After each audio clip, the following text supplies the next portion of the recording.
Deus ele é sempre invencível, Deus ele faz maravilhas, ele continua fazendo hoje também. Você tem buscado a Deus? Tem frequentado a igreja? Tem se alimentado da palavra? Porque o teu milagre só vai vir através da palavra, é a palavra que traz fé ao nosso coração. Se você não tem ido à igreja, ligue e saiba a igreja mais próxima da sua casa, é o 0 Operadora 11 2126 5893 ou 0 Operadora 11 2126 5894.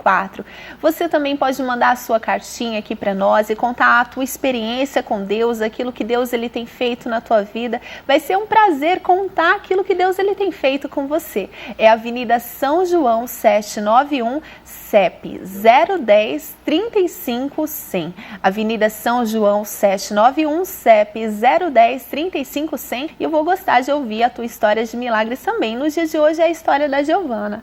Giovana, conta para nós como é que foi o teu encontro com Deus, porque você em todo momento teve sede de Deus ali, questionou, conheceu um Deus vivo, um Deus verdadeiro, e houve um momento que Deus ele se mostrou para você. Qual que foi esse momento? Então, como eu tinha falado no outro bloco, essa minha amiga que estudava comigo na mesma escola, na mesma classe, ela me chamou para ir para a igreja. E eu fiquei hesitando, porque como que eu ia pedir para os meus pais que eu queria ir para a igreja, uma igreja de crente, eles tinham preconceito, mas enfim, eu fui pedir para minha mãe. Minha mãe ficou com muita dúvida. Ela falou, mas eu conheço aquela menina, ela é sua amiga, mas como que ela pode ser crente? Eu falei, pois é, mãe, você viu como é diferente a vida dela? Minha mãe falou, então peça pro seu pai, se ele deixar você ir pra igreja, daí eu deixo. Aí eu fui pedir pro meu pai falou, de jeito nenhum. Você não vai de jeito nenhum. Aí eu fiquei muito triste, porque eu tinha que obedecer meu pai, eu tinha que obedecer minha mãe, e eles falaram que não era para ir para a igreja. Daí meu pai viajava muito fora. E aí eu lembro que naquele dia, era uma terça-feira, meu pai foi viajar e ele só ia voltar no dia seguinte, ele ia passar a noite fora. E aí eu falei, mãe, o pai foi viajar, agora eu posso ir pra igreja? Minha mãe falou, pode, vai. E daí eu liguei pra essa minha amiga, né, a gente era adolescente, 15 anos, não dirigia. Aí eu falei, Giovana, eu tenho que pedir pra minha mãe levar a gente. Ela falou, eu falei, ai, tenta, porque é hoje que eu quero ir pra igreja. É hoje, eu aproveitar que meu pai não tá em casa, e minha mãe deixou. Daí aí a gente tentou ver, não tinha e-mail naquela época, não tinha internet. Essa minha amiga foi ligando para as outras amigas dentro do colégio para ver onde igreja que tinha culto de terça-feira, né? E eu lembro que era numa igreja da Assembleia. Daí ela passou junto com a mãe dela em casa e nós fomos. Aí aquele dia na igreja foi um impacto.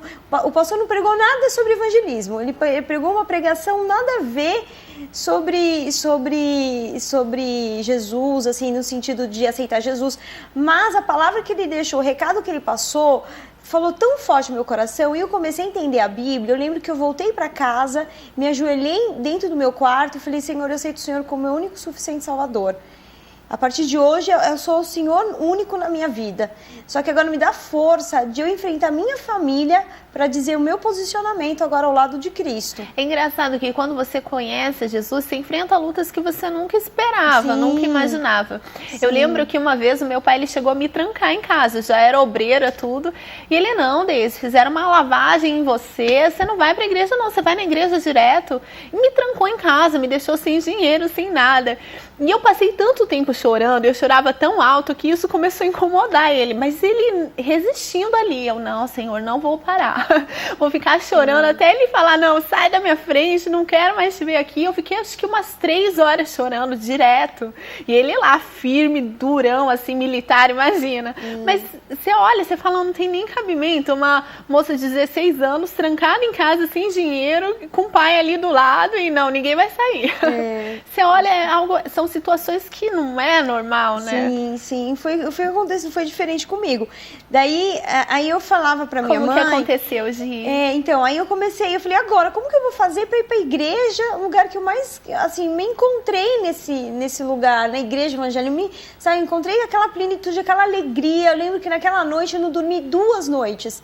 Era até um encontro com o Espírito Santo, que eu lembro que eu fiquei 2 noites de insônia, não dormia, não pregava o olho, porque é um impacto tão forte na sua vida, quando você tem aquele encontro verdadeiro, é uma plenitude de alegria, é uma coisa sobrenatural, você não entende, mas é um encontro maravilhoso. poderoso. Eu lembro que eu fiquei as 2 noites em insônia e pegava a Bíblia, lia de ponta a ponta a Bíblia. Nossa, foi uma alegria, assim, né? E daí eu comecei a pedir para minha mãe não deixava, aí eu ia escondido alguns finais de semana. E nisso você foi se firmando com Jesus? Sim, aí eu levava, tinha um caderninho, eu marcava todas as pregações, né? Essa minha amiga do colégio, da escola, me deu uma Bíblia, então eu marcava tudo. Então eu fiquei namorando com Cristo aquelas 6 meses, assim, porque eu sabia que eu tinha que uma hora contar para meus pais, mas eu queria ficar firme, eu queria estar alicerçada, sabe? Você tá um bebezinho, você tá naquele primeiro amor, né? E aí eu lembro que eu tava terminando o 2º grau, quando toda essa fase foi acontecendo na minha vida, eu tava terminando o 2º grau e eu ia entrar na faculdade, né? Faltava alguns meses para terminar o colégio e eu entrar na faculdade. E o meu sonho era fazer engenharia química, me especializar em alimentos, era meu sonho. E eu falei, Deus, agora que eu encontrei o Senhor, direciona a minha vida para o que o Senhor quer me fazer de profissional. Né? E aí Deus usou uma geriatra que era médica da minha avó e ela falou, você tem jeito, habilidade para lidar com idoso, por que você não faz fonoaudiologia? Né? E eu falava, nossa, nem pensar na minha cabeça em fazer fonoaudiologia, eu quero fazer engenharia, minha família é toda de engenheiros, eu estou inserida nessa área, não. Mas aquilo ficou me incomodando, né? Eu falava fonoaudiologia, eu tinha uma habilidade gostosa de lidar com a minha avó na época, quando ela estava doente. Enfim, aí eu terminei o colégio, ia escondido para a igreja, daí eu tive que contar para minha mãe, porque eu parei de ir na igreja católica, né? E minha mãe me pôs na parede, ela falou, filha, por que você jogou todas as imagens fora? Naquela época eu tinha jogado tudo, né? E minha vida mudou completamente, a minha mãe começou a ver as diferenças em mim, e eu falei, mãe, aceitei a Jesus, eu não acredito mais nisso, isso não faz parte de mim, falei pra ela. Minha mãe ficou tão nervosa, eu lembro que ela ficou tão brava, que ela batia a cabeça na parede, de tão nervosa que ela falava que ela tinha errado, como que ela podia errar e ter permitido ela ter deixado de ir pra igreja? Né, e acontecido essa mudança na minha vida. E aí eu lembro que a minha avó me ligava, a minha outra avó, por parte do meu pai, ela ligava em casa e me chamava de ovelha negra, que eu tinha desestruturado, desintegrado a minha família. Nem entender, né? Aquele vendaval que você fala, não, caiu a casa. Meu pai ficou 11 meses sem falar comigo, me deserdou completamente, falou que eu não era uma membro da família, porque eu estava desintegrando toda a família por conta da minha conversão.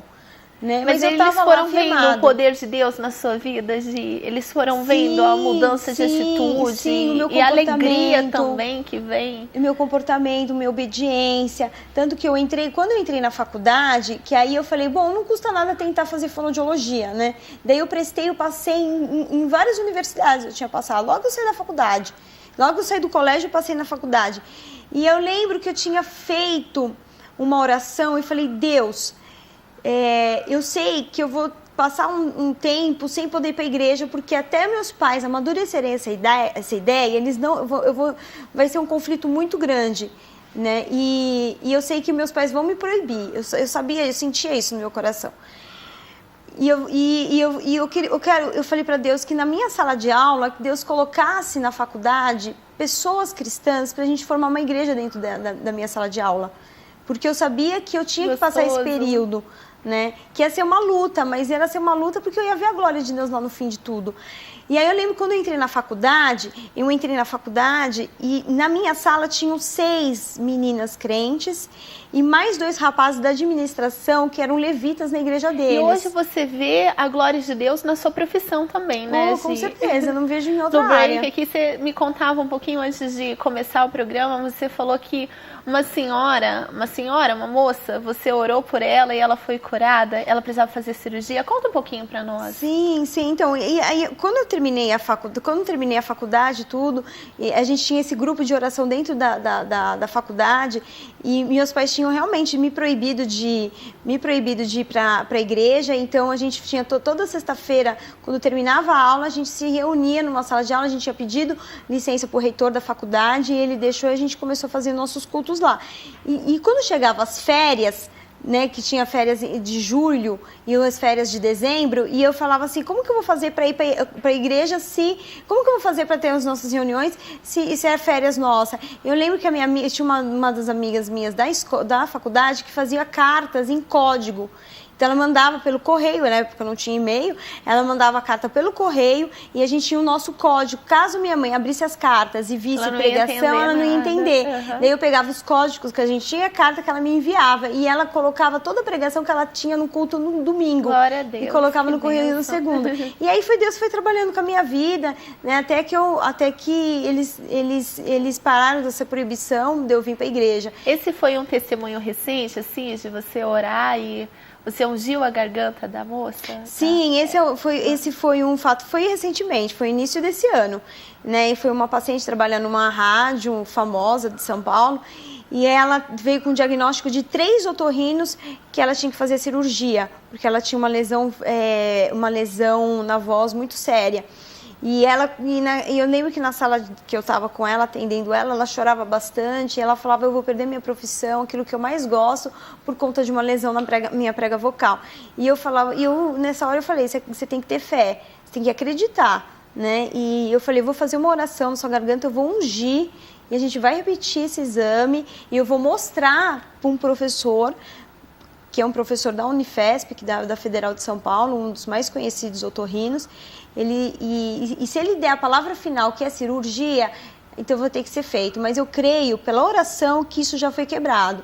Daí eu orei com ela e levei o exame. E ela foi curada? E aí o médico disse assim, eu lembro que o médico virou e falou assim, o professor virou e falou assim, isso aqui não é cirurgia. Se ela mexer na prega vocal, vai piorar e ela não vai mais usar. Não tem que mexer em nada. Daí eu voltei com o resultado para ela e falei, o melhor especialista na área disse isso, então você não vai mexer, você não tem mais o que... Você está curada, eu falei para ela. Glória a Deus. E aí foi um dos maiores milagres que eu já vivi na minha área, né? Hoje eu sou coordenadora da fonoaudiologia na Associação Brasil Parkinson, então lá a gente tem cultos, todos no final de semestre eu levo o pastor Fernandes, o pastor Josias, fazem um culto com mais de 100 pacientes junto com as famílias, né? Então é um lugar onde, além de eu cuidar da parte que eu preciso da comunicação, ainda cuida da parte espiritual também, então, né? Obrigada, Gi. Eu tenho certeza que o seu testemunho ajudou bastante pessoas que estão em casa nos assistindo hoje, tá bom? Obrigada Fica com convite. Deus, obrigado. E aqui em Esther, a Bíblia diz assim que Esther, ela juntou todo o povo, eles jejuaram, e a Bíblia diz que Deus, ele mudou aquela história. Ela precisava fazer o jejum para chegar mais perto de Deus e entender as estratégias na qual Deus tinha para a vida dela. E assim na tua vida também. Se precisar jejuar para se aproximar de Deus, não é para conseguir bênção, não. Faça isso, separa um tempo teu para Deus e Deus vai acrescentar na tua vida também. Fica com Deus, o nosso programa ele chegou ao final. Tchau!